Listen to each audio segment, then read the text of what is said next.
Une nouvelle comète, C2023P1 Nishimura, a été découverte récemment et elle pourrait devenir potentiellement visible à l'œil nu dans les prochains jours. Pour que vous puissiez en profiter au maximum et ne pas la rater, on va voir ensemble toutes les infos pour bien l'observer. Vous vous en souvenez peut-être, en février dernier, on a eu la chance de pouvoir observer une autre comète, C2022 E3ZTF. On avait fait toute une série de vidéos à l'époque et donc je vais pas revenir en détail sur toutes les explications, mais si vous voulez savoir exactement ce qu'est une comète, je vous renvoie vers notre vidéo sur le sujet. Et nous, de notre côté, on revient à notre comète C2023P1 Nishimura.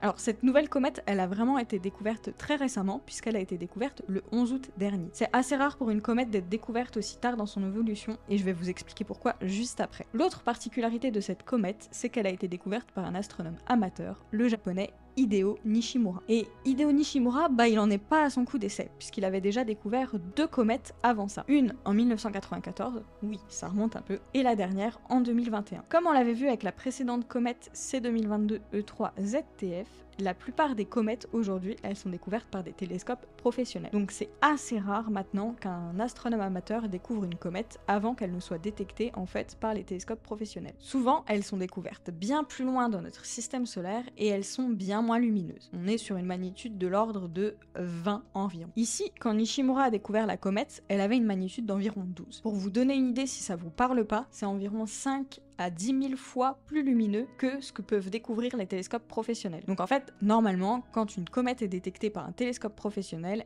elle a une magnitude beaucoup plus faible que ça et il les détecte bien avant les astronomes amateurs. Mais alors du coup, pourquoi lui il l'a découverte et elle n'a pas été détectée avant par un télescope professionnel? Mais en fait, c'est parce que les télescopes pro, ils évitent de s'aventurer dans une zone particulière du ciel. C'est celle qui se trouve à l'horizon, à proximité de l'endroit où le soleil va se lever. Pour rappel, le rayonnement solaire, il est extrêmement dangereux, surtout quand il est amplifié par un télescope. Du coup, ce type de télescope, ils évitent de les faire pointer à proximité de la zone parce que si le rayonnement solaire entrait dans le champ du télescope, ça pourrait très sérieusement endommager du matériel qui coûte très très cher. Donc, ils évitent de viser ces zones-là. Mais Nishimura, lui, avec son petit télescope, il a pointé justement dans cette direction. Et le matin du 11 août, à l'aube, il a découvert la comète. Et c'est pas la première fois qu'un astronome découvre une comète en observant comme ça la zone proche du soleil où les télescopes professionnels ne vont pas trop. C'est d'ailleurs comme ça qu'un autre japonais, Yuji Yakutake, a découvert en 1996 la comète C1996 B2 Yakutake. D'ailleurs, à l'époque, il l'a découvert avec une paire de jumelles. Bon,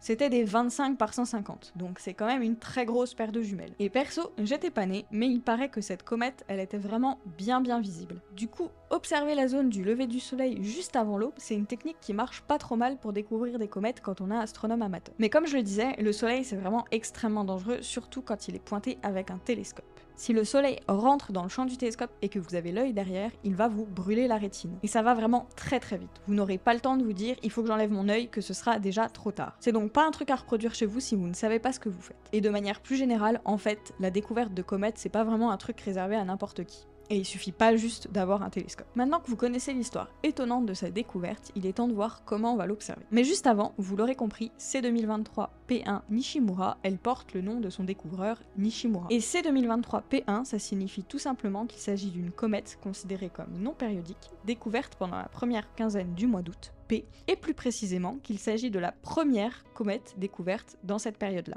Donc ça c'est pour le 1. Donc C2023, comète non périodique découverte en 2023, P pendant la première quinzaine du mois d'août, et 1, première comète découverte pendant la première quinzaine du mois d'août. Je vous renvoie encore une fois vers une vidéo plus complète qu'on avait fait sur la nomenclature des comètes si vous voulez en apprendre plus. Alors, comment on l'observe ?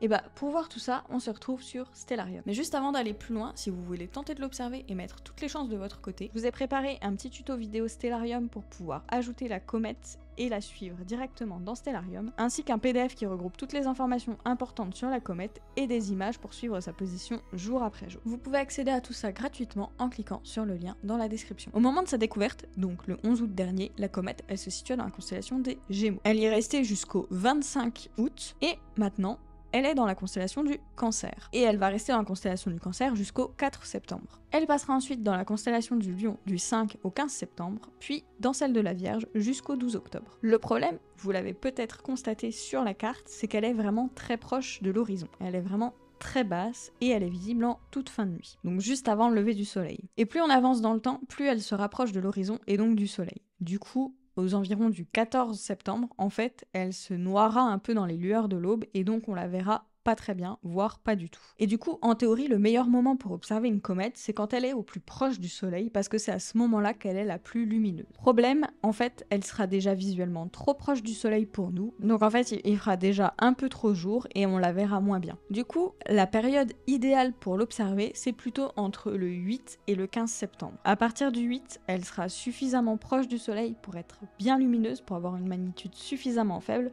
pour qu'on puisse déjà bien la voir, et du coup avant le 15, parce qu'après le 15, le soleil commencera à se lever au moment où la comète sera visible, et donc du coup elle sera un peu noyée dans la lumière. Le deuxième critère pour savoir quand observer une comète dans les meilleures conditions, il dépend de la lune, parce que si la lune est trop présente et qu'elle est dans une phase trop élevée, donc quand elle est presque pleine, le problème c'est qu'en fait elle est trop lumineuse et donc elle cache aussi la visibilité de la comète avec sa lumière. Et pour le coup, on a de la chance parce que la lune, elle se lève de plus en plus tard sur cette période-là. Vers le 8, elle se lèvera aux alentours de minuit, et du coup plutôt vers le 15, elle ne se lèvera que juste avant 8 heures. Donc c'est vraiment idéal, c'est-à-dire que autour du 15, en fait, la lune, elle sera même pas levée quand on pourra voir la comète. Et deuxième bonne nouvelle par rapport à la lune, elle sera dans sa phase de nouvelle lune le 15. Donc ça signifie qu'en fait, entre le 8 et le 15, elle sera dans une phase où elle est vraiment très peu lumineuse, donc elle ne nous gênera pas pour observer la comète. On a vraiment de la chance de ce côté-là parce que la comète est déjà suffisamment difficile à observer vu qu'elle est proche du soleil et qu'en plus elle sera pas visible pendant très longtemps. Alors si en plus la lune était venue nous embêter, ça aurait été problématique. Là, c'est vraiment des conditions de lune idéales. Bon, par contre, vous l'aurez compris, si vous voulez avoir une chance de l'observer, il va falloir se lever très tôt, à peu près vers 5h du matin, et en plus, ça va pas durer très longtemps. Pour ces 2022 E3 ZTF, on avait une large plage de visibilité de la comète, mais là, c'est pas le cas du tout. Il va être possible de commencer à l'observer là maintenant, avec un télescope ou une paire de jumelles sous un bon ciel, et plus on va avancer en fait jusqu'au 15, plus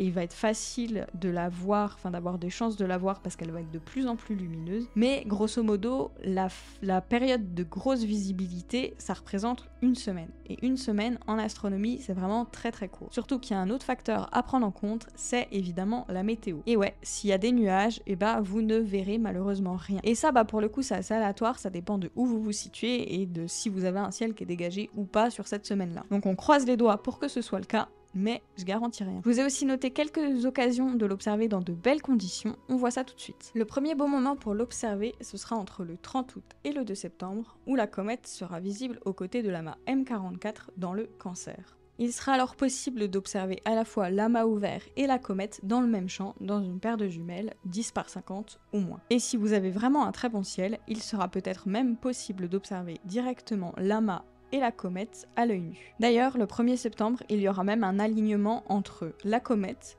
l'amas M44 et la planète Vénus. Ces trois objets seront trop éloignés pour pouvoir les observer tous ensemble dans le même champ d'une paire de jumelles. Par contre, vous pourrez peut-être observer cet alignement à l'œil nu. Ensuite, le 7 septembre, la comète sera très proche de l'étoile Algénubie du Lion. C'est une belle occasion d'observer la comète, car quand on n'a pas l'habitude d'observer des comètes, c'est super utile d'avoir une étoile bien lumineuse à proximité pour pouvoir la repérer plus facilement. Ensuite, le 13 septembre, la comète sera à proximité du triplet du Lion. Le triplet du Lion, c'est un regroupement de 3 galaxies qui se situent dans la constellation du Lion. En théorie, le triplet du Lion et la comète seront suffisamment proches pour pouvoir être observés ensemble dans le champ d'une paire de jumelles 10/50. Par contre, en pratique, le triplet du Lion, c'est un objet qui est assez peu lumineux et du coup, même si vous avez un très très bon ciel, il y a assez peu de chances que vous arriviez à le voir dans une paire de jumelles. Mais ça se tente quand même. Le 15 septembre, la comète sera cette fois-ci proche de l'étoile Denebola, toujours dans la constellation du Lion. C'est encore une fois une belle occasion de pouvoir observer la comète, puisque vous pouvez prendre Denebola comme point de repère pour la repérer. Enfin, le 17 septembre, la comète se situera pile entre la galaxie M49 et la galaxie M61 de la Vierge. Encore une fois, comme pour le triplet, c'est deux objets qui sont assez peu lumineux, mais en théorie, ça passe dans le champ d'une paire de jumelles 10/50. Après, même si vous avez un ciel de super bonne qualité, je ne garantis pas que vous puissiez voir les galaxies dans vos jumelles. Mais encore une fois, ça se tente. Au pire, vous verrez juste la comète. Vous vous demandez peut-être avec quel matériel observer la comète. Comme je vous le disais, elle sera potentiellement visible à l'œil nu. On n'en est pas sûr car comme toutes les comètes, ça dépend de nombreux facteurs et on le sait que très très tard, mais en théorie, celle-ci devrait pouvoir être visible à l'œil nu. D'ailleurs, pour info, au maximum de sa visibilité, la comète devrait atteindre une magnitude de 3, voire même 2. Ce sont des magnitudes assez exceptionnelles pour une comète, donc si elle les atteint, ce serait vraiment super. Dans tous les cas, même si on n'est pas sûr de pouvoir la voir à l'œil nu, on devrait au moins pouvoir l'observer avec une bonne paire de jumelles ou un télescope. Mais comme je le disais, le problème des comètes, c'est que c'est très aléatoire. On sait vraiment que très tard si elles seront visibles ou non. Du coup, parfois on peut les voir à l'œil nu et parfois on peut pas les voir du tout. Dans le cas de notre comète C2023 P1 Nishimura, la période décisive, ce sera à partir du 10 septembre. En effet, c'est à ce moment-là qu'elle va rentrer en fait dans l'orbite de la planète Mercure, et donc elle sera suffisamment proche du Soleil pour en subir vraiment des effets assez violents. C'est à partir de ce moment-là qu'elle pourra se désagréger à tout moment sous les effets du Soleil. Donc on croise les doigts pour que ça se passe bien et qu'on puisse l'observer. Mais sachez que c'est une possibilité et que si ça se trouve, je vous en parle, mais en fait, il sera pas possible de la voir. Évidemment, comme je le disais, ça dépendra aussi beaucoup de la qualité de votre ciel et de la météo. Mais il y a un troisième facteur dont on a parlé rapidement, c'est sa position. Et oui, comme la comète est vraiment très basse sur l'horizon, il vous faudra un horizon vraiment très dégagé pour pouvoir espérer l'observer. Si votre lieu d'observation habituel n'a pas un horizon vraiment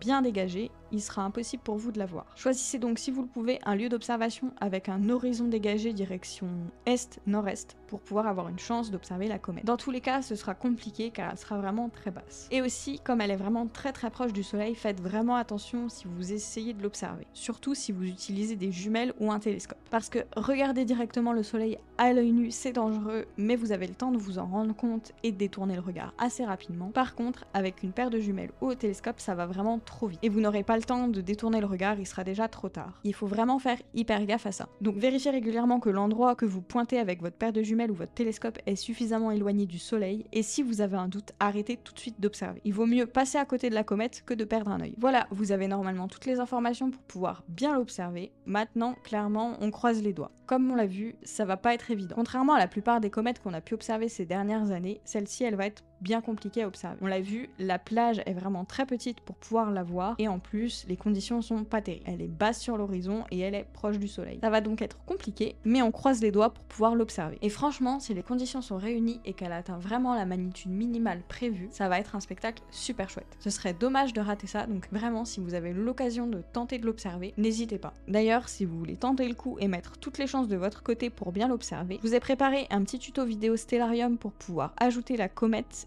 et la suivre directement dans Stellarium, ainsi qu'un PDF qui regroupe toutes les informations importantes sur la comète et des images pour suivre sa position jour après jour. Vous pouvez accéder à tout ça gratuitement en cliquant sur le lien dans la description. Dans tous les cas, on croise les doigts pour que la météo soit favorable et que la comète soit bien visible, si possible à l'œil nu. Et si vous avez la chance d'être debout à l'aube dans les prochains jours, pensez à lever les yeux vers l'horizon, direction est-nord-est, pour tenter d'apercevoir la comète. Et surtout, n'oubliez pas, gardez la tête dans les étoiles.